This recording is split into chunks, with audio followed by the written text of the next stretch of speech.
name is Ken Freeman, and this is the Monday Minute.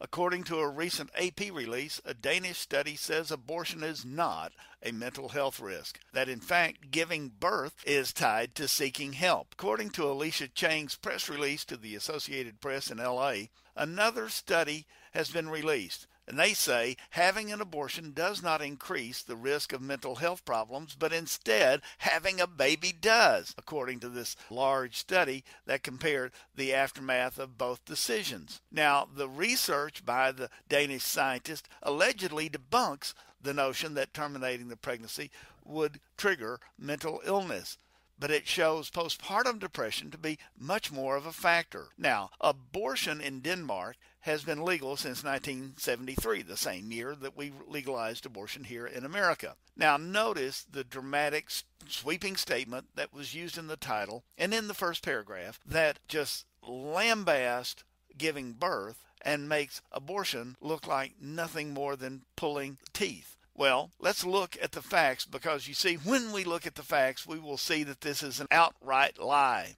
But hey, lying by the abortion crowd is nothing new. Just recently, Planned Parenthood President Cecile Richards appeared on CNN's Headline News channel claiming that defunding Planned Parenthood would prevent it from providing women with mammogram services. Well, by the way, Brent Bozell looked at that and said this has been proven absolutely false. A group called Live Action has released an audio investigation with proof from numerous Planned Parenthood clinics where staff clearly state they do not provide mammograms. Yet the president of the organization went on national TV and stated the exact opposite as a bold-faced lie. You can learn more about that by visiting Brent's website. But I say that to say this: the same principle is at work with this study. Let's now look at the facts. The Danish study covered 365,550 teenagers and women who had had an abortion or a first-time delivery between 1995 and 2007.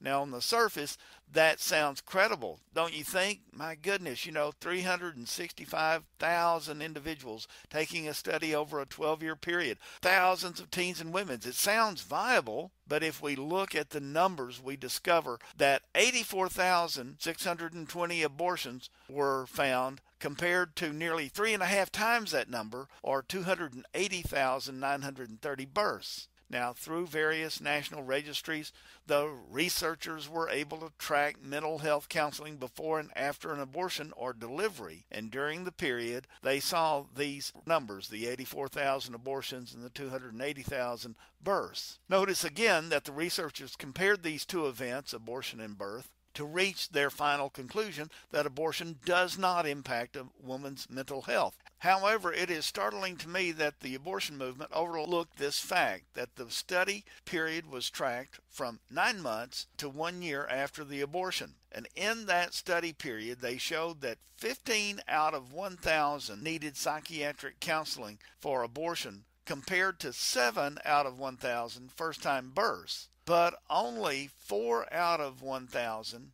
sought help before birth, compared to 15% before the abortion.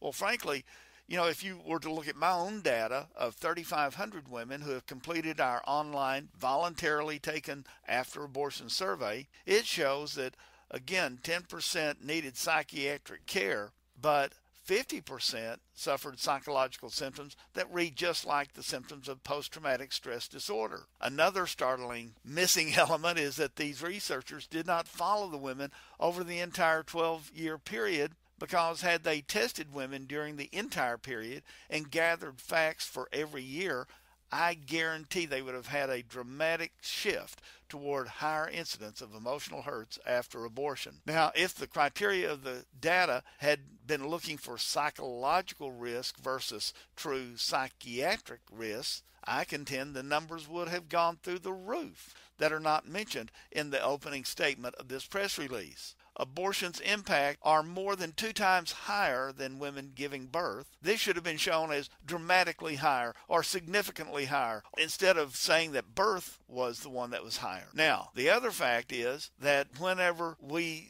look at the teens and the women, they have been part of a community who have been in a nation that has been pushing legal abortion since 1973. So there's been this full generation who have been raised with abortion and who have seen abortion as nothing more than pulling a tooth because of the godless culture that exists in Sweden. No wonder they chose Sweden. But in conclusion, we see yet a third reason why this study is so skewed in favor of abortion, despite its actual findings. The study was paid for by a Danish research group, the Susan Thompson Buffett Foundation, which just so happens to be an abortion activist foundation. It is clear that they did not want to focus on the 2 to 3 times greater hurts caused by abortion than first-time birth, but instead wanted to fabricate their results in spite of their findings. Thus, when someone says the Danish study says there's no mental health tied to abortion, they are lying, because this report is not based on the true facts.